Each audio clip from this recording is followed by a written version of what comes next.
plaintiffs who were the victims of child sexual abuse. The state has intervened in this case to defend the facial constitutionality of the Safe Child Act, which was a landmark piece of legislation which garnered unanimous support in our General Assembly to protect the victims of child sexual abuse.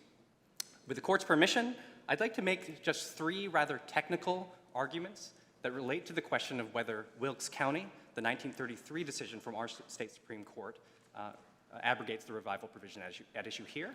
And then I'd like to cede the floor to Mr. Jenkins to allow him to make the ample time to make the other arguments that are raised in this case. So to give a preview, Wilkes is not controlling because it established a property-based rule that doesn't apply to the tort claims at issue here. It was construing the federal constitution, not our state constitution's law of the land clause, and does not apply the modern constitutional framework for assessing violations of even fundamental rights, deprivations of even fundamental rights, which is strict scrutiny. And there's no dispute here that strict scrutiny would be satisfied in this case. So first, Wilkes County held that the General Assembly may not revive expired civil foreclosure claims when doing so would divest the owners of their real property rights. The foundational principle underlying this decision was, and I quote, "Time may vest the right to property," and there's no applicable analog in the tort context.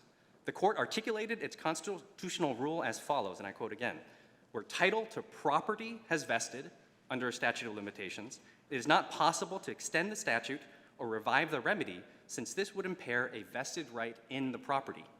And in defining the rule's outer bounds, the court stated that this rule applies, and I quote again, "whether the case involves title to real or personal property," making clear the property-based nature of its constitutional ruling.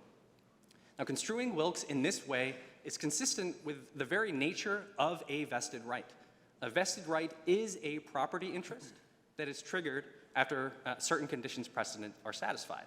So a prototypical example is a pension. So a pension typically vests after a certain number of years of state service or service to a private entity. And so after that service time has been completed, the holder has an affirmative property right in their pension. But again, there's no analog in the tort context. It would be logically incoherent to say that one has a vested affirmative legal right to commit torts, let alone torts of sexual abuse to children. I don't believe that that will be the argument made by your opposing counsel. Your opposing counsel is going to say it's not a vested right to commit torts, it's a vested right to be free from suit from torts. And those two are different.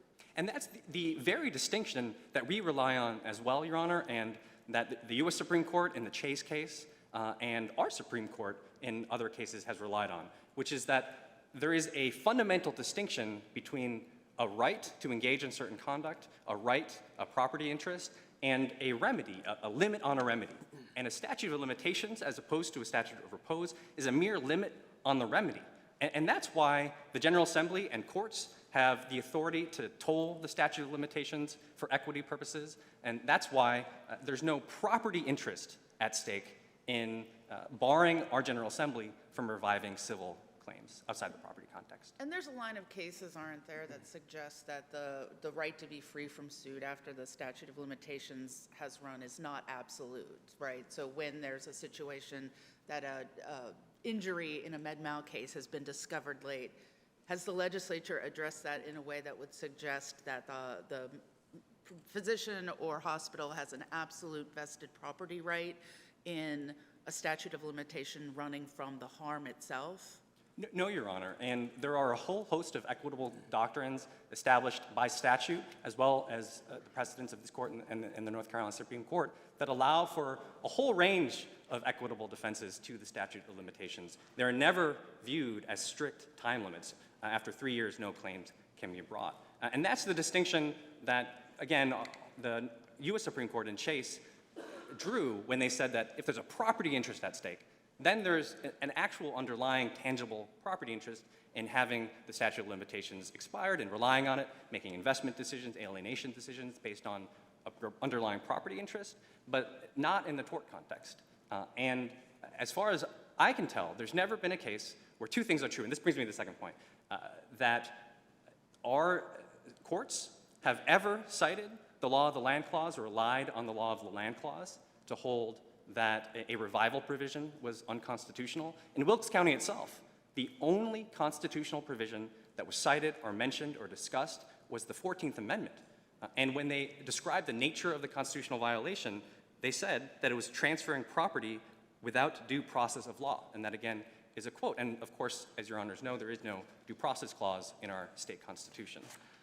And finally, even if Wilkes County did establish that child sexual abusers have a vested right in a statute of limitations defense, under modern constitutional law, that's only the beginning of the analysis. Even fundamental rights, when they are subject to deprivation by a statute enacted by our General Assembly, they merely trigger strict scrutiny. And of course, strict scrutiny is the most demanding standard known in modern constitutional law, but there's no dispute here on these particular circumstances that strict scrutiny would be satisfied. The law's purpose is to provide a civil remedy to victims of child sexual abuse. Everyone agrees that that's a compelling interest.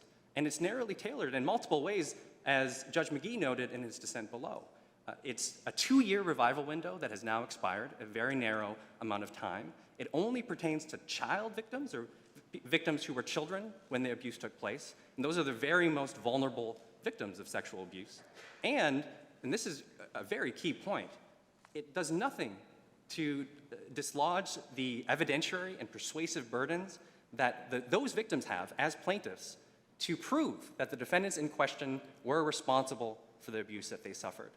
So nothing about what we're describing here today will dictate the outcome in any particular case. The burden always remains with the plaintiff on a tort claim. So in conclusion, so I can cede the stage to Mr. Jenkins if there are no further questions. Just to make one final point, it really bears emphasizing, as Judge McGee again noted below, that we are on a facial challenge.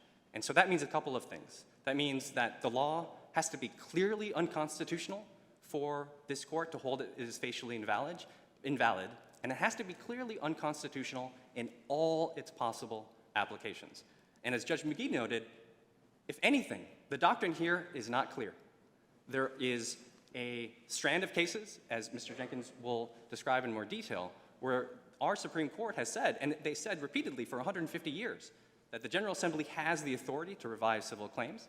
And then there's Wilkes County and its progeny that we think are best read as applying the 14th Amendment and applying only to property-based claims.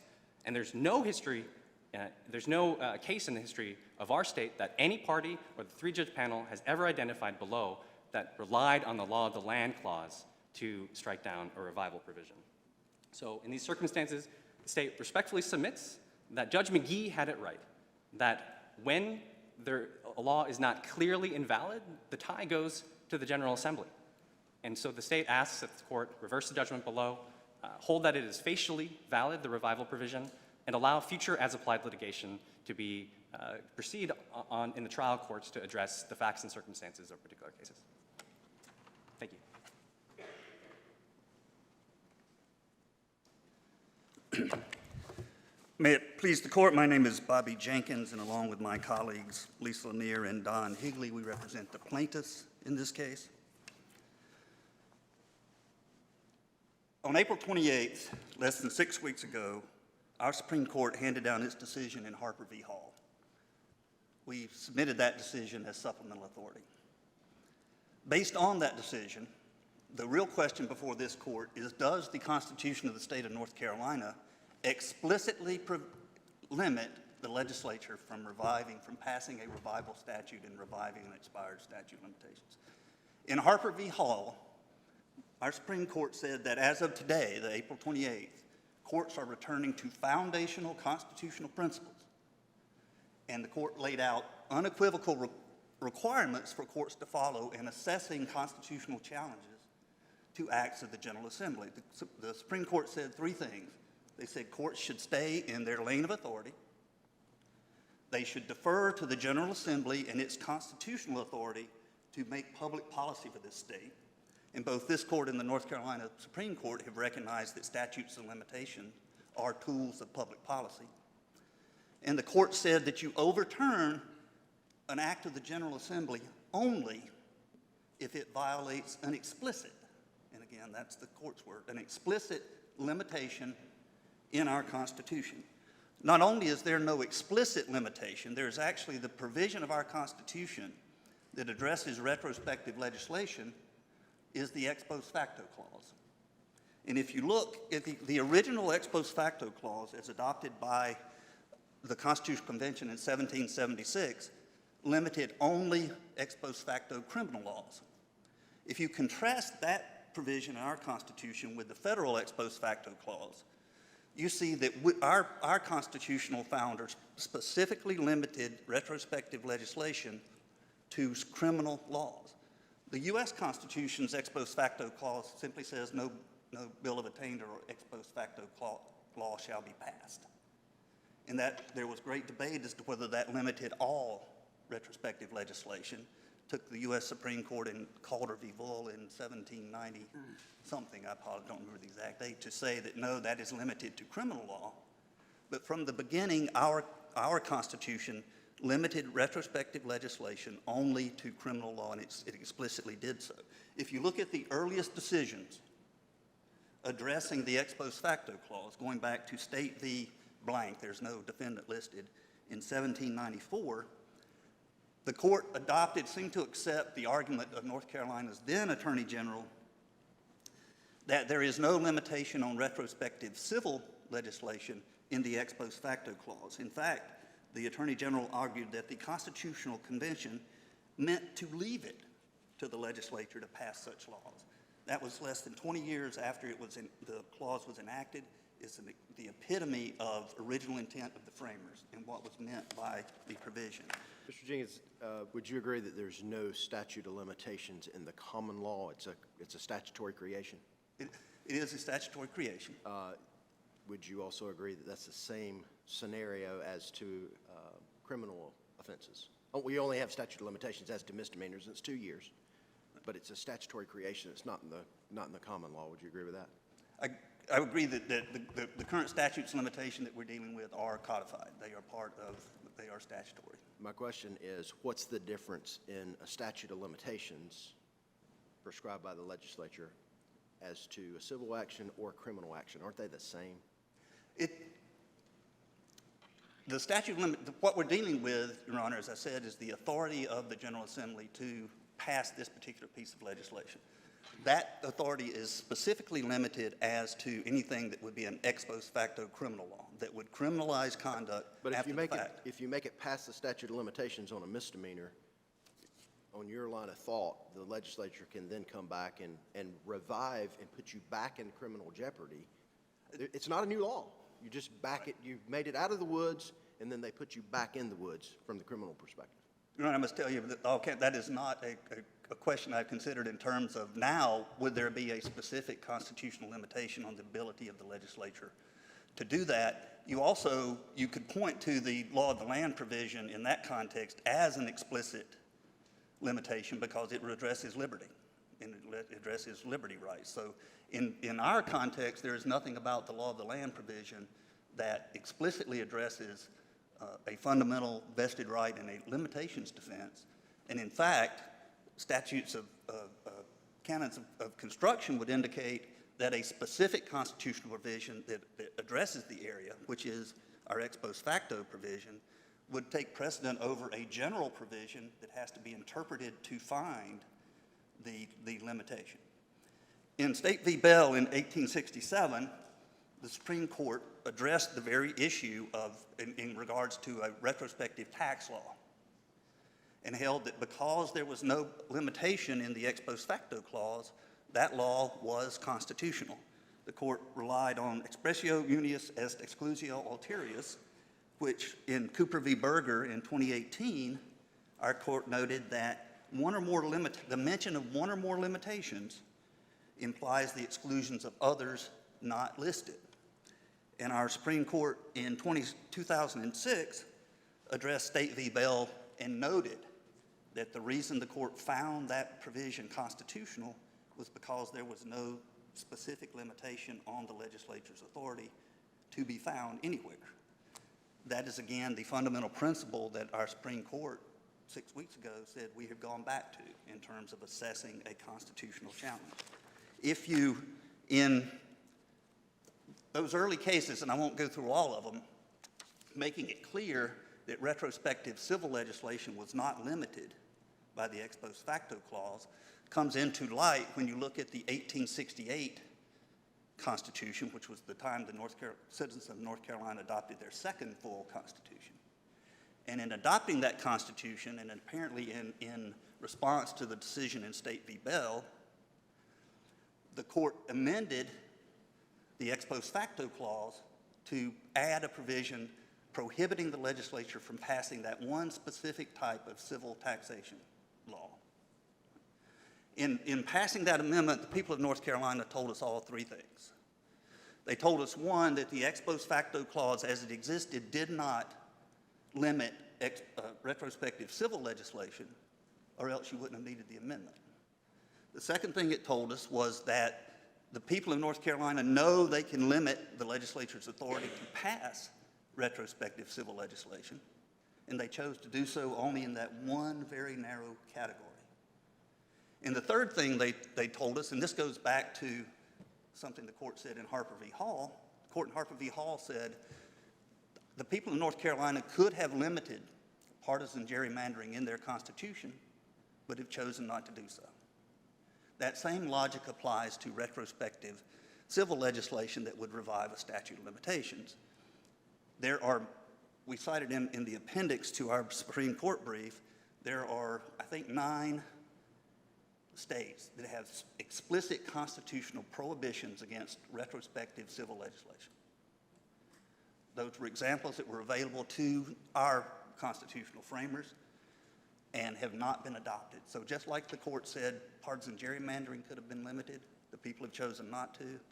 The people through the ex post facto clause could have limited all retrospective civil legislation, but they've chosen to limit only that one particular time.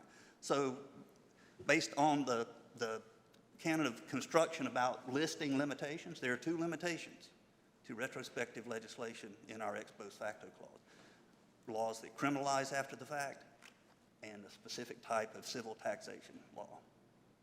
Absent any other limitations, and absent another provision of the Constitution explicitly limiting the legislature's ability to pass the revival provisions of the Safe Child Act, this court cannot find those provisions unconstitutional. In fact, when the Harper v. Hall court said that there has to be an explicit constitutional limitation, that negates any controlling authority of Wilkes County. Wilkes County is not based in any way, shape, or form on the North Carolina Constitution. It does not base its decision on a specific limitation on legislative authority, and does not even mention the North Carolina Constitution. That's because it was decided at a time when courts found vested rights, and they didn't ground it in any particular legislative or constitutional provision. And if we defer to the legislature's public policy making and overturn their decisions regarding public policy, and you've heard numerous times that this legislation is the epitome of public policy being passed unanimously. The importance of it as public policy is evidenced by how many people are in this courtroom today. And it's the prerogative of this court and every court to defer to the legislature unless the legislature is run afoul of an explicit limitation in our Constitution. And when you have not a limitation, but a provision of the Constitution that implicitly, by not limiting it, allows the legislature to act this way, the only reasonable conclusion is that the legislation is constitutional. As we know, and as the Harper v. Hall court stated, the Constitution declares that all political power resides in the people, and that the people act through their legislature, and that courts are not intended to mess in matters of public policy. This court, less than a year ago, a panel of this court in Morris v. Rodeberg, addressed a constitutional challenge to a statute of limitations under the law of the land provision in our Constitution. And in that case, this court said statutes of limitation represent a public policy. So there's no doubt that what the legislature did was enacting public policy. The question is there anything in the Constitution that limits their ability to do so in this particular case? Their shelter has never been regarded as what is now called a fundamental right. So this court has already looked at a statute of limitations and said there is no fundamental right in a statute of limitations or in its shelter, which I would interpret to mean its defense. Statutes of limitation do not affect a fundamental right. So even if the courts somehow found our Constitution grants a fundamental right to, in this case, pedophiles and their enablers, to a statute of limitations defense, this court has already said there is no such thing as a fundamental right to a statute of limitations or to its shelter. And so if there's no fundamental right, if you went to, as Mr. Park noted, if you went and utilized modern jurisprudence and modern substantive due process analysis, which the North Carolina Supreme Court first mentioned substantive due process in 1965, 3 decades after Wilkes County was decided. And that changed the law, as Mr. Park indicated. And now if you undertake substantive due process analysis, if a statute of limitations and its shelter is not a fundamental right, then all this court would have to find is that it was rationally related to some conceivable government purpose, which it would pass any time.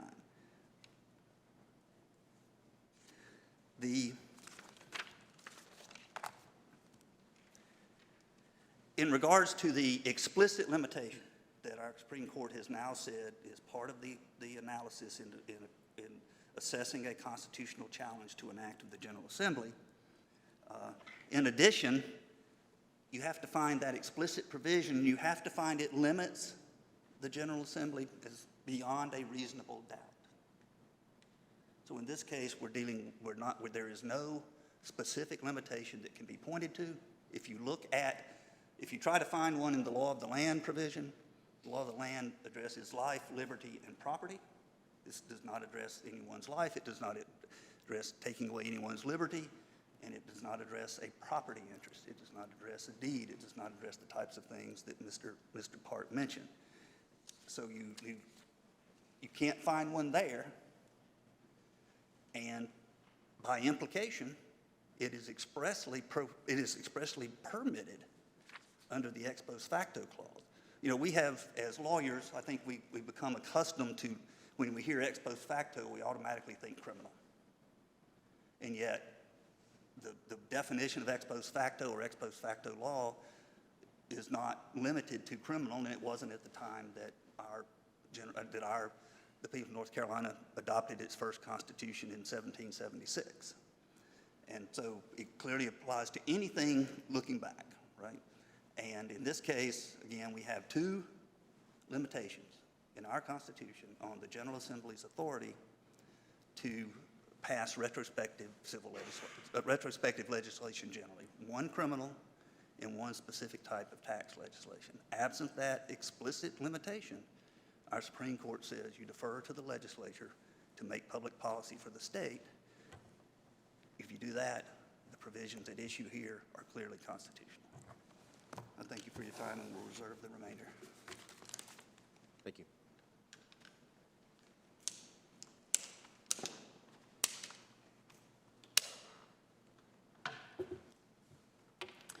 May it please the court, I'm Elizabeth Troutman. I'm here with my partner, Bob King, from the Guilford County Bar.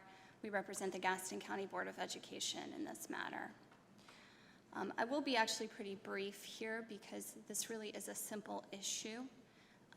A claim once barred by the statute of limitations cannot be revived by the legislature. That is the law of the land in North Carolina. It has been the law of the land, and it should be the law of the land. Counsel, looking at Article 1, Section 19, tell me what the textualist argument is for finding that the provision that states no person shall be deprived of his life, liberty, or property but by the law of land means that an organization that has perpetuated child sexual abuse has a fundamental vested property right in being immune from suit. Thank you, Your Honor. So we do discuss in our brief the history of the law of the land clause. It incorporated the Magna Carta into its principles, I want the textualist argument. Where is, in the words of this constitutional provision, am I finding, per the North Carolina Supreme Court recent direction to us, that we should only invalidate legislative enactments via an explicit prohibition in the Constitution? Where is that explicit provision? Your Honor, the law of the land incorporates everything that has to do with what is fundamentally fair. And in this case, the General Assembly set statutes of limitations and repose on which everyone relied and then took those away. It's fundamental to the law of the land, which comes from the Magna Carta. So I understand the fundamental fairness argument. Now give me the originalist argument. Where do I look, how do I know that the drafters of the Constitution intended to create an irrevocable property right for institutions of trust, schools and churches, to be vested in a permanent property right in being immune from lawsuit for any tort they commit? Your Honor, I just want to clarify one issue about Harper versus Hall, because I don't think the Supreme Court directed the Court of Appeals to ignore all of its prior precedent altogether. The case law walks through when the legislature establishes a right on which people can rely, and then that time bar runs, or that right vests, they cannot take it away. And that has been the law for hundreds of years. We actually talk about in our brief as well. So your position is that you're not under the obligation after Harper v. Hall to point us to an explicit, where the court said broadly, a constitutional limitation upon the General Assembly must be explicit, and a violation of that limitation must be proved beyond a reasonable doubt. I hear your argument that, one, that that's not what binds us here, and two, that essentially there's a concession that there is no such explicit provision in the Constitution. Your Honor, the Constitution does not address statutes of limitations directly. It has a prohibition on taking vested rights away. That is in the law of the land clause. It has always been interpreted that way. It doesn't say it, right? Just to be clear. It does not say that. Okay. No. And, you know, all of these concepts of due process come through the law of the land clause. So take, for example, the case that plaintiffs have cited, State v. Blank from 1796, which is not good law anymore. And the reason is that case says the Attorney General can issue judgments against people without any notice or opportunity to be heard. That concept has been squarely rejected over and over again, that violates the law of the land. And this has been the law of the land in North Carolina. You can look at Wilkes County versus Forrester, 1933. You can look at Waldrop versus Hodges, 1949, which was a bond case. Jewell versus Price, 1965, a negligence case, just like this one. And then in 1971, the people of North Carolina adopted a new constitution and incorporated that doctrine into it. They could have changed it, but they chose not to. 1985, trustees of Rowan Community College versus Hyatt Hammond, another negligence case from the Supreme Court, talking about the fact that once the statute of limitations has run, it has to be given effect. Counsel, do you agree with me that the Wilkes Court did not attempt to square its holding with the court's earlier decision that retroactive civil laws are not inherently constitutional? So the ex post facto clause issue is one where the plaintiffs have really overexpanded what we are arguing here. The argument is not that there's a prohibition on all retroactive civil laws. The argument is that once a right is given by the General Assembly and has vested, it cannot then be taken away.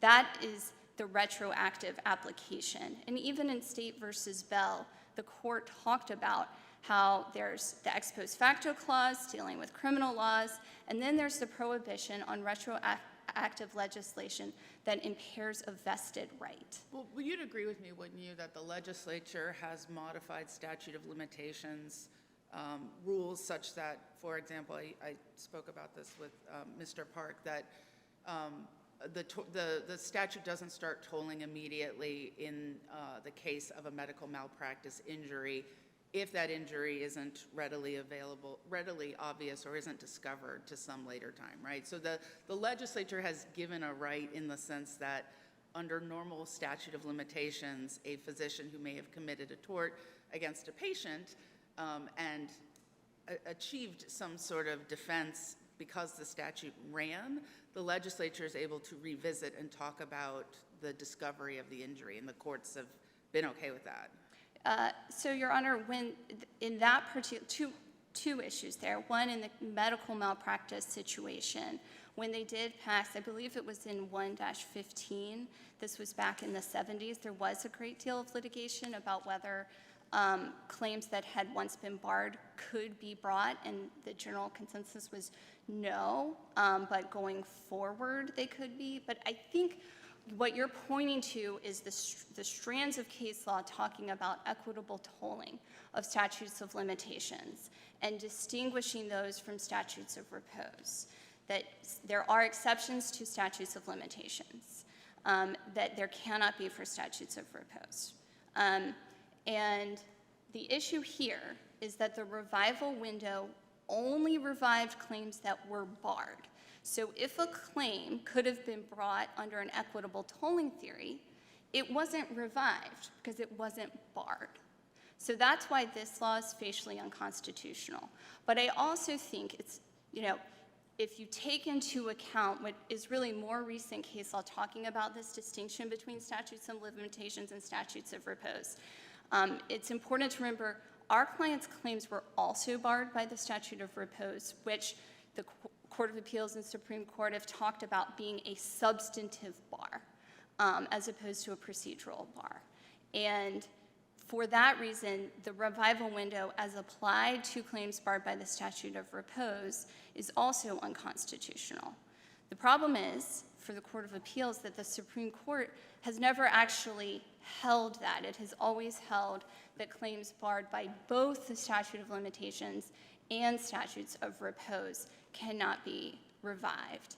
And to that end, I did want to address the Wilkes County versus Forrester decision because it is applicable in this instance, notwithstanding the fact there are cases since then that announced the same rule. But the Wilkes County case is not limited to property. It discussed Campbell versus Holt, which did announce a property-based rule in the federal context. Reading Wilkes County, isn't it fair, given the essentially main focus on Campbell, that the North Carolina Supreme Court was indicating a desire to follow the federal rule when it came to retroactive laws? No, Your Honor, I disagree with that reading of Wilkes, and I think if you read the case all the way through, you see it talks about Campbell versus Holt, and then it talks about some of the Whitehurst versus Day, which is a North Carolina case that said you can't revive claims for debt. It talked about the Varner case, which is a case about wills, and said, okay, the federal courts have announced this rule that's just about property, but there are many cases also holding that claims related to debt cannot be revived. And then they said, whatever may be the holding in other jurisdictions, we think this jurisdiction is committed to the rule that a statute that revives a cause of action barred by the statute of limitations is void and of no avail. It cannot be resuscitated. What do you make of the Wilkes discussion of Hinton, where the North Carolina Supreme Court upheld a law that revived a time-barred claim for dower? They didn't say the Hinton court got it wrong. So what am I to do with that? Yes, Your Honor. And I think Hinton's interesting because it kind of is lumped in with the strand of thought that with Campbell, but it is different from Campbell because it's talking about dower. But the it rejected that idea, right, by saying any cause of action, a cause of action once barred cannot be revived. But I also think Hinton is really different. I mean, if you look just at the first sentence of Hinton, it says the petitioner is bringing a claim under this Act of 1866. It divests vested rights. The state cannot take away the vested rights of one person for another person. And what they were talking about there was the vested right of the widow. So the plaintiff had a vested right, which that court then went on to talk about how important that right was. It was paramount over all other rights at common law, over the right of the crown. I mean, except for the right of the crown. So when we look at Hinton, you have to remember they're talking about vested rights, but they're dealing with a superseding right, the right of dower. It's just not applicable in this context because the plaintiffs do not have a vested right. So looking at the facts of Hinton, of Bell, of Wilkes, which tend to be focused on contract, money, property, real property, personal property, help me shift to what you're talking here is the vested interest of an organization to be free from accountability because of a limitations defense for a tort and an egregious tort at that. So, Your Honor, we are not arguing that the Gaston County Board of Education is free from accountability, has the right to be free from accountability. The right at issue here is the right to rely on the statute of limitations. And the statute of limitations has a lot of really important reasons for existing. So tell me about those reasons. Yeah, so these cases are nearly impossible to defend. We have cases dating back from the 1950s and 60s. There's no evidence that the schools can put together to determine what really happened. The point of going to court is to find the truth. But counsel, isn't it true that just in 2014,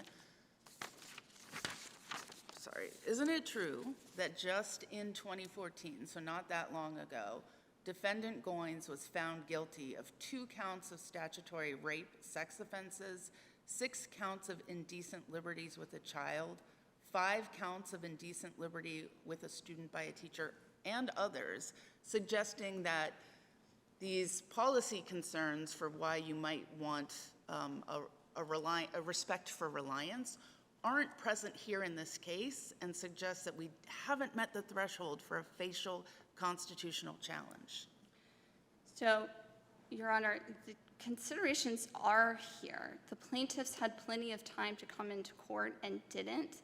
And now the factual issue that's going to be at issue in this case. Counsel, and the legislature, the policy-making body of this state, took into account what we know now about science and delayed disclosure for sexual child abuse. Isn't that right?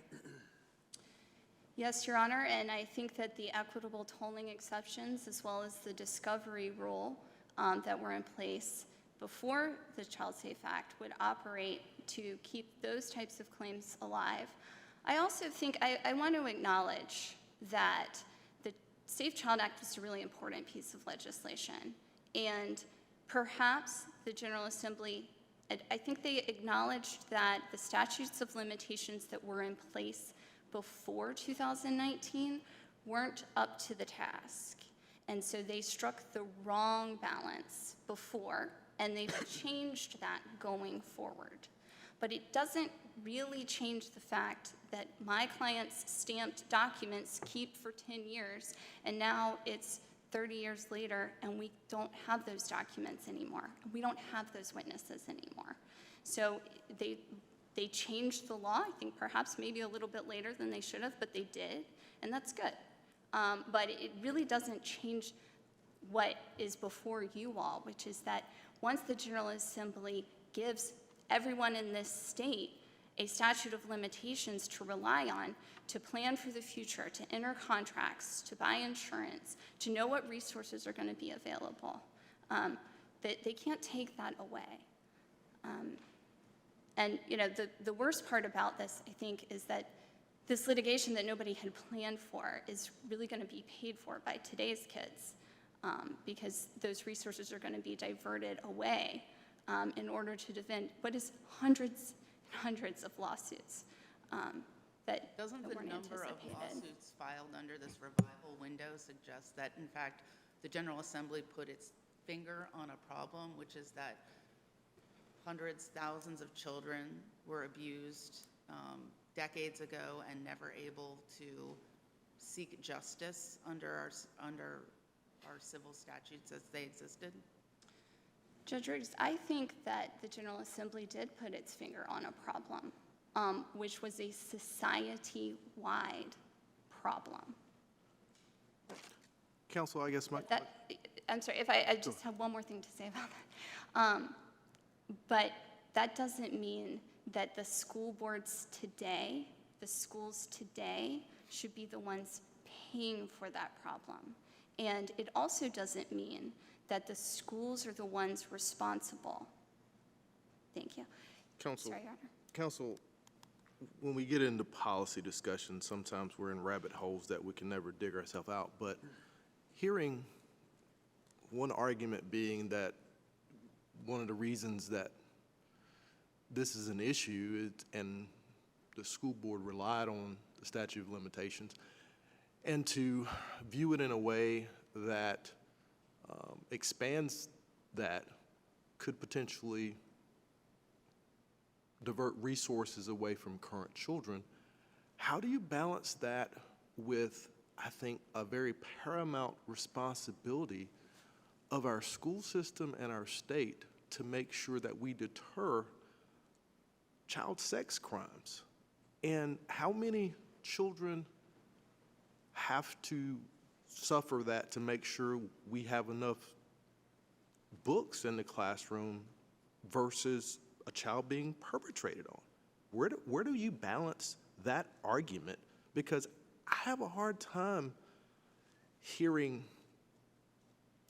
resources versus additional sexual perpetration.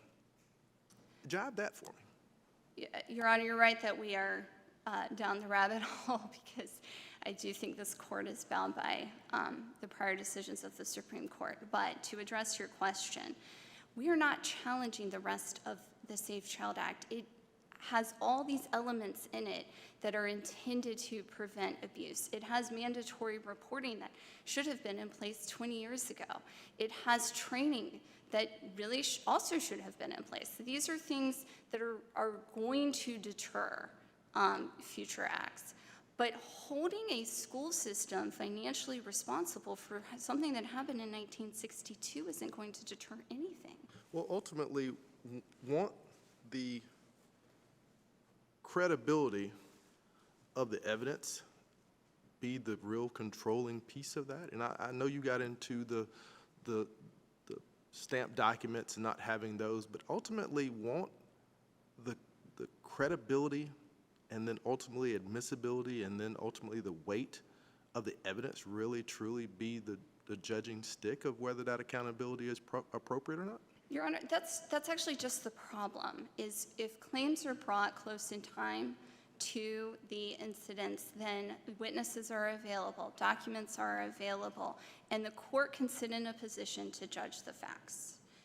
Here, you have a plaintiff who perhaps has the memories, but you have on the other side a school system that doesn't. They weren't there. It was so long ago. And so in order to defend itself, it would have to rely on records which it doesn't have and people it doesn't employ.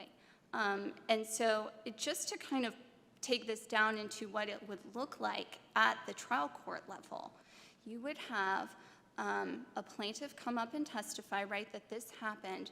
Let's say this happened to me in kindergarten. And it really may have happened. I don't know. But nobody at the school ever came in and supervised my teacher. Nobody ever made sure this was happening.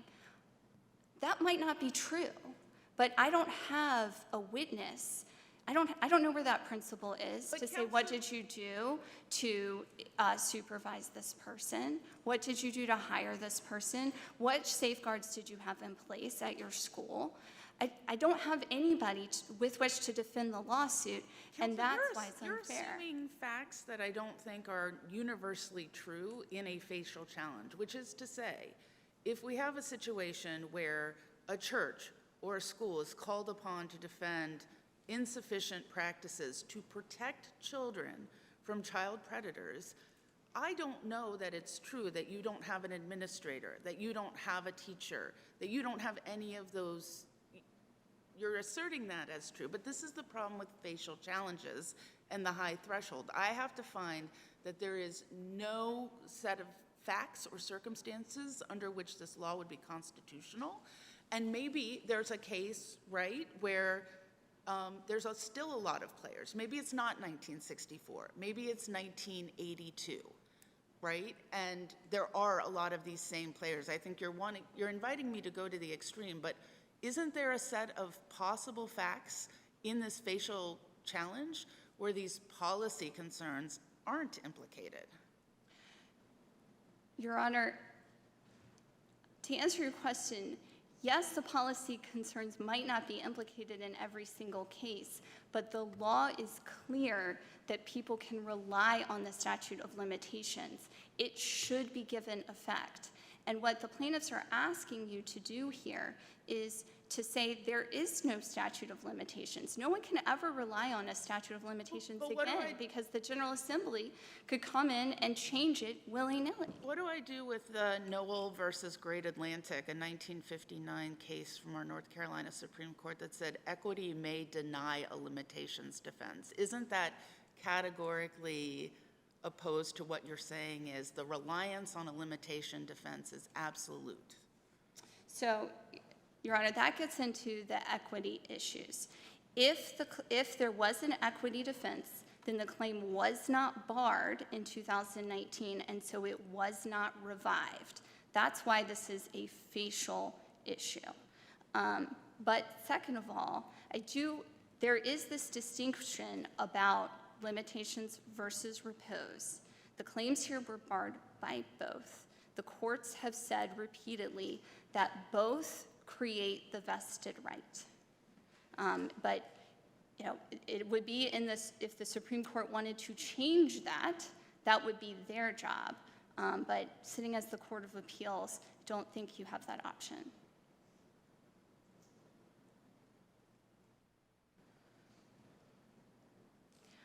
Are there other questions? Thank you. Thank you.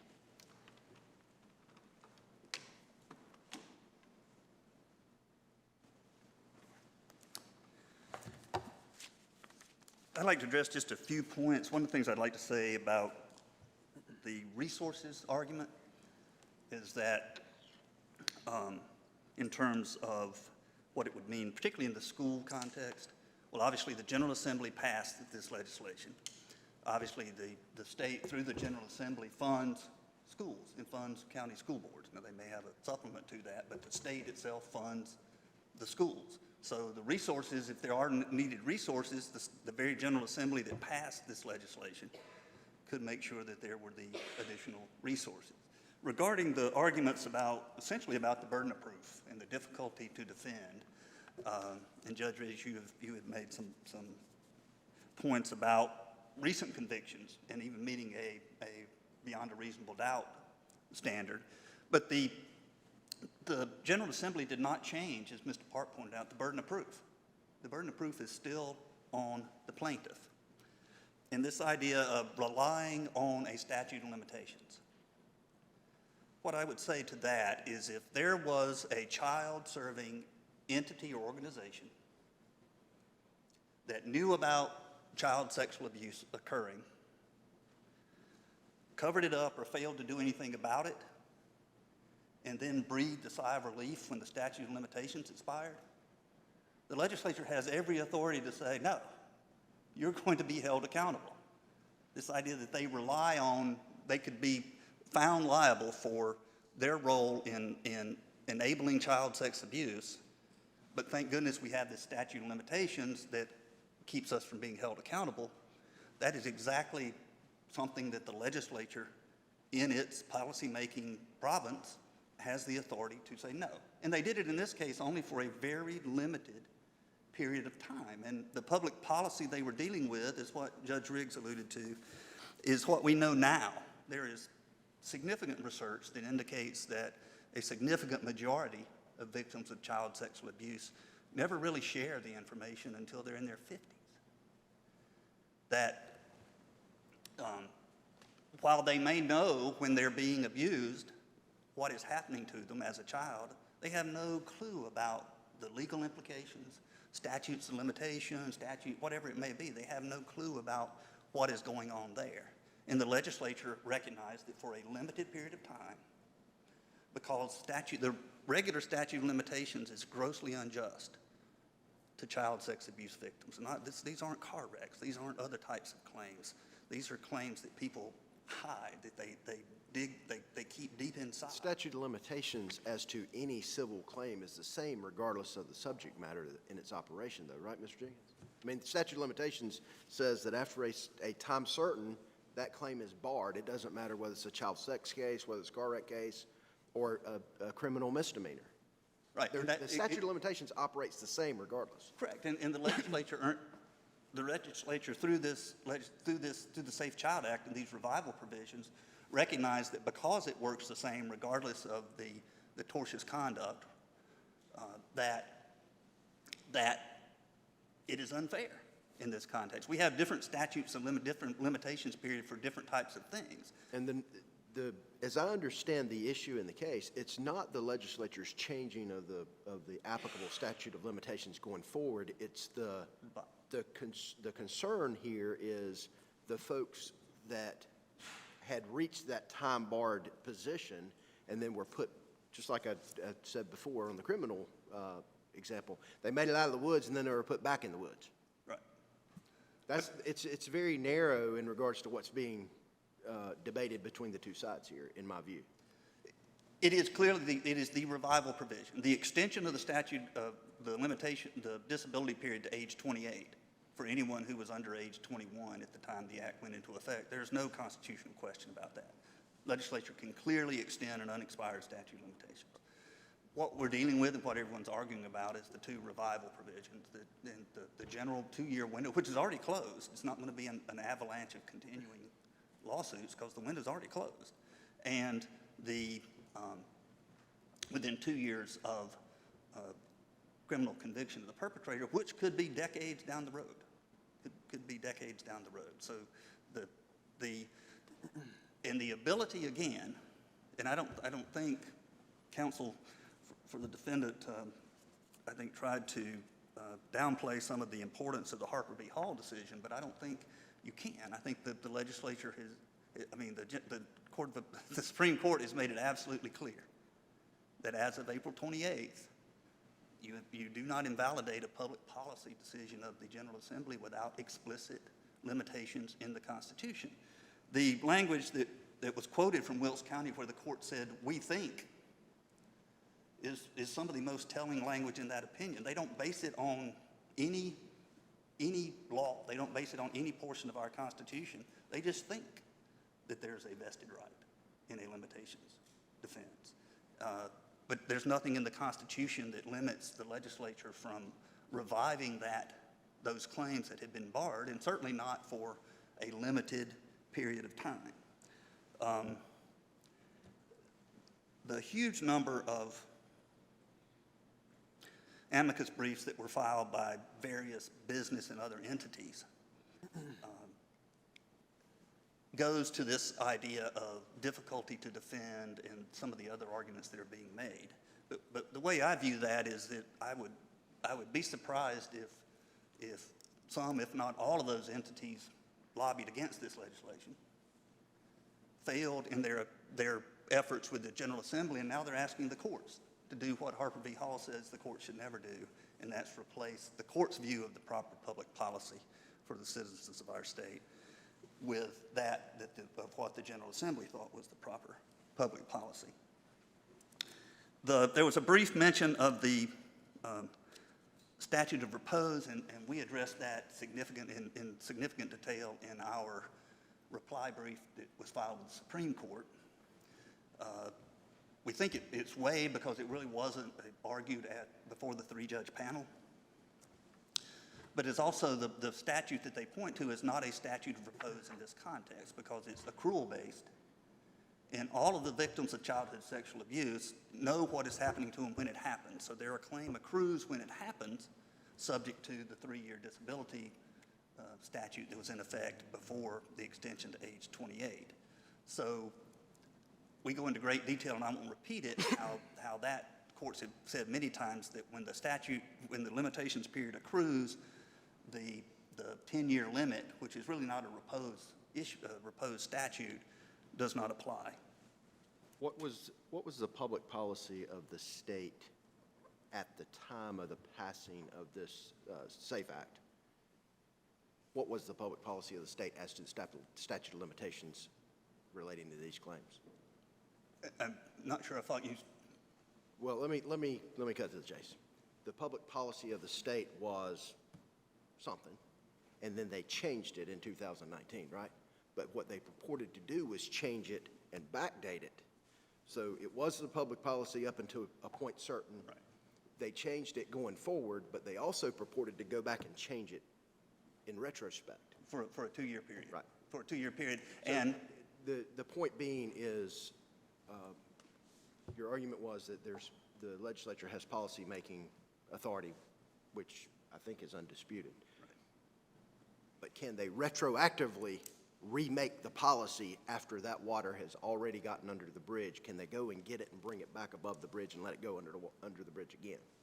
according to the Supreme Court in Harper v. Hall, they can unless there is an explicit limitation on that action in our Constitution.